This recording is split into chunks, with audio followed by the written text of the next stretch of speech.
Welcome to AI Pulse, AI news made by AI.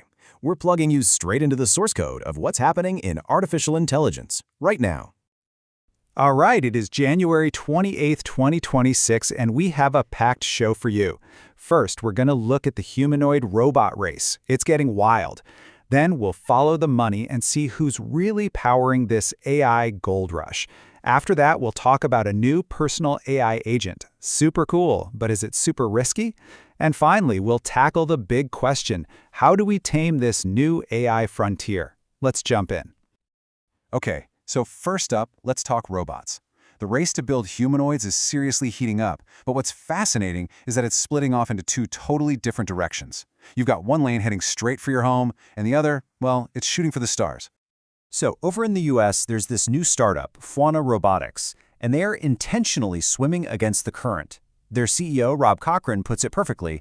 He basically says, while some folks are inspired by Terminator, they're thinking more Wall-E and Baymax. They want to build helpful friends, not, terrifying robot overlords. And you can really see that difference in philosophy laid out right here. On one side, you have Fauna's Sprout. It's tiny, it's got a soft exterior, it's designed to be, well, cute. And on the other side, you've got these industrial beasts. Think Tesla's Optimus. Big, heavy, all metal and machismo, built for the factory floor. So Fauna is making a huge bet here.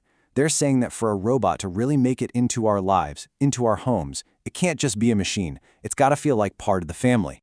But that's just one side of the story. While Fauna is trying to win over developers in the US, there's a totally different game being played over in China. We're not talking about a niche market here. We're talking about a battle for the hearts and minds of literally hundreds of millions of people. And what's happening is just brilliant, really. It's this dual strategy. First, you've got these robotics companies fighting tooth and nail for a spot on the Spring Festival Gala. I mean, this is like the Super Bowl of China. It gets them in front of the entire nation. It's all about building that brand recognition, that public trust. But at the exact same time, they're going for the ultimate tech flex. A company called Engine AI just announced they want to send their humanoid into space. The goal? The world's first robot astronaut, doing the dangerous jobs humans can't. So it's a race for both pop culture fame and groundbreaking technical achievement. Absolutely fascinating. Okay, but robots, AI models, none of this stuff builds itself. So our next story is about the engine that's powering this entire revolution. And just like any gold rush, it's not just about the gold, it's about the picks and shovels. In this case, the one thing every AI craves: pure, unadulterated computing power. And if you want to understand the scale of this, just look at this number: 13.2 billion euros. That is the value of new orders one company, ASML, got in a single quarter. Now, why does this matter so much? Because ASML is basically the only game in town. They make the incredibly complex machines that make the AI chips. Without them, there is no AI boom. They literally hold the keys to the kingdom. And to really put that into perspective, look at this. The experts, the Wall Street analysts, they were expecting something around 6 billion. ASML didn't just beat that number. They absolutely shattered it. They more than doubled it. This is a massive, flashing neon sign that the companies making chips are scrambling. They're in an all-out sprint to build more, faster. And don't think for a second this is just some short-term blip. ASML's own CEO came out and said it. Their customers are telling them that this AI-driven demand isn't going anywhere. This isn't a fad. This is a fundamental, ground-shaking shift for the entire tech industry. So that's the equipment, but what about the chips themselves? Where are they all going? Well, a huge piece of that puzzle, a major battleground for these chips, is China. Yeah, despite all the headlines about tech tensions, Beijing just gave the go-ahead for a big batch of NVIDIA's top-tier H200 AI chips. And the demand? It's off the charts. We're talking reported orders for over 2 million of these chips last month alone, way more than NVIDIA can even make right now. It just goes to show you, when it comes to the race for AI supremacy, the momentum is just unstoppable.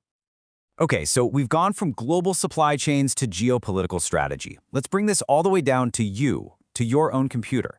There's a new tool that's going viral, and it promises to put a powerful AI agent right on your desktop. But it also raises some really big questions. The tool is called Clawdbot, and the big difference here is that it runs locally, right on your machine, not on some distant server. The concept is super appealing, right? You just tell it what to do, like texting a friend, and it takes care of the boring stuff, clearing your inbox, scheduling meetings, you name it. The dream is to have an AI that really gets you. But here's the catch, and it's a big one. For Clawdbot to work its magic, you have to give it the keys to everything on your computer. And that leads to a really critical question. Is this the future of personal productivity, or are you basically inviting a digital Trojan horse into your life? The biggest worry is a flaw called prompt injection. Now, stay with me here, it's actually pretty simple. Imagine a hacker hides a malicious command, like delete all my files, inside a seemingly harmless email.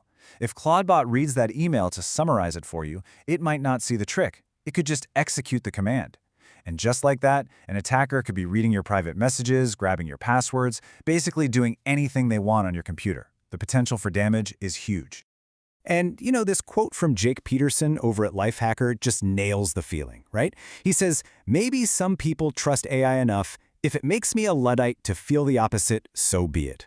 It's that classic trade-off, incredible convenience versus a massive potential risk.